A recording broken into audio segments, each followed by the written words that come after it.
All right, I'm coming to the final part here. I'm coming up, I'm counting over 1, 2, 3, 4, which is going to put me down where I started. I'm going to go back 2, and my final stitch is going to go so it stays in the same format below the one where I started. So you kind of have to just ooch that up a little bit and stick your needle right back behind it and pull, and that gives you the continuity of the direction of your stitches. So there we go, that's finished. So our next step here is, again, we're going to untie the bow tie for the yellow. We're going to release the blue. And now we're going to lift the looms out of the base, like so. And the first thing that I want to do is just simply tie off my center piece, my center raffia streamers. And I'm going to do a nice little square knot as tight to the base as possible, like so, and just give a nice little clip on this. Okay.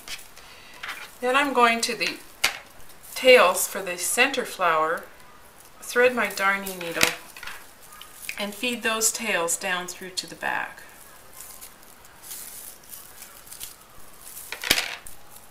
Again, thread the darning needle and feed it down to the back. That way they disappear there. Again, just take a simple tying off with the square knot.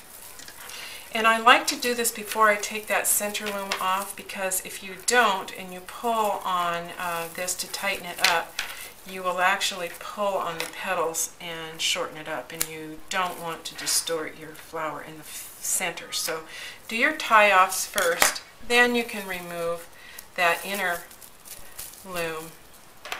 And we're going to do the same thing with our outer tails, where we thread the needle, feed the tail to the back. This one's already to the back, so we'll just pull it through. And again, tie off before you take it off of the loom, so as to keep the length of the petals even.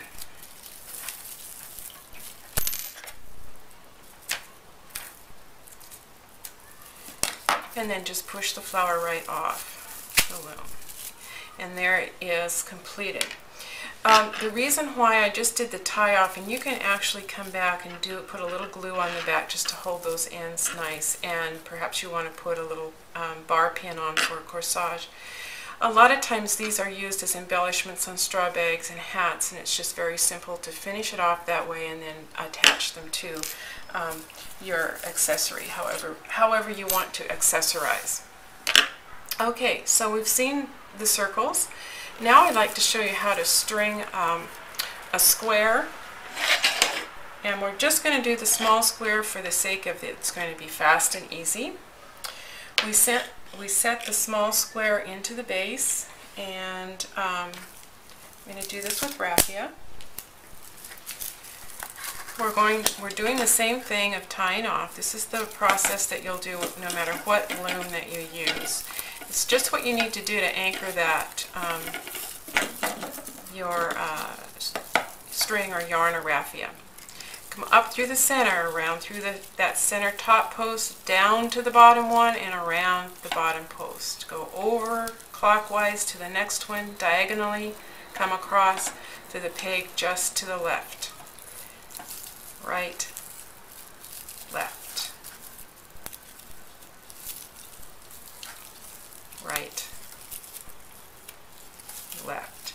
And again, I'm a big one for turning this. It just seems to go faster and easier for me. Helps me know right where I am. I'm always going clockwise. I seem to never miss a peg this way. And everything stays down. Again, we're wrapping it fairly taut. Here's our last peg, and we're bringing it down So it's coming off the opposite side of our first peg. Again, same process. Release the first tail, cut the second one, tie this on with a simple little bow tie. You saw how easy it was to just release that bow tie at the end. That's what you want to be able to do. You don't want to be able to, you don't want to fuss with a knot that's in there so tight that you can't get this off.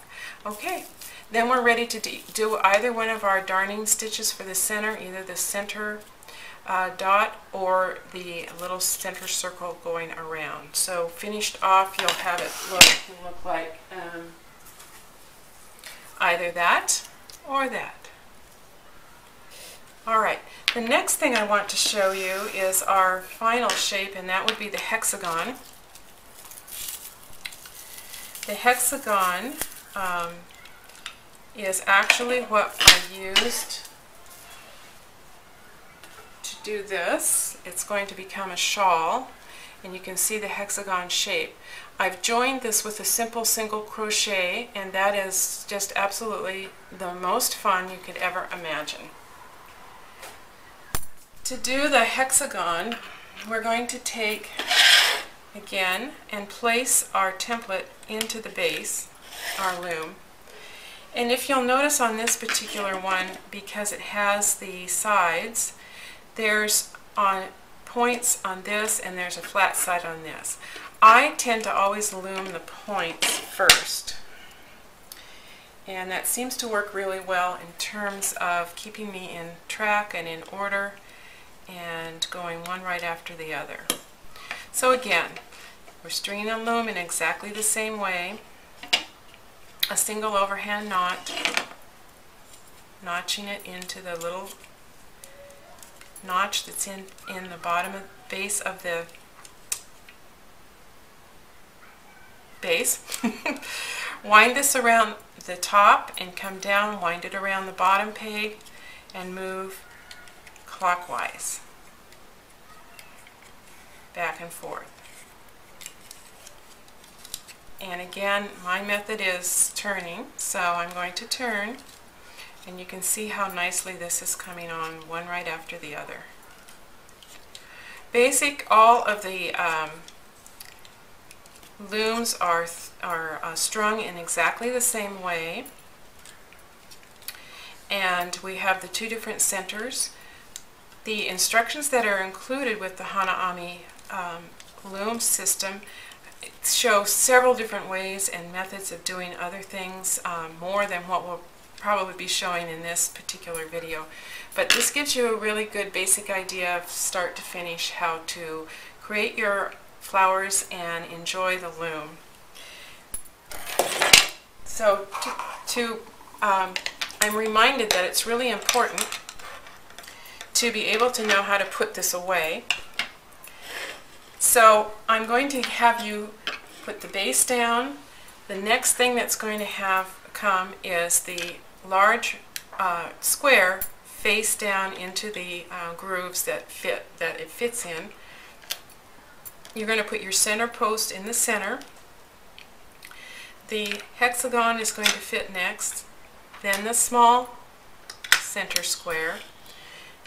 Your large circle is going to go face up, and then your medium one, and then the small one, and your darning needle, and your lid. There you go. Hana-Ami loom making stitched flowers.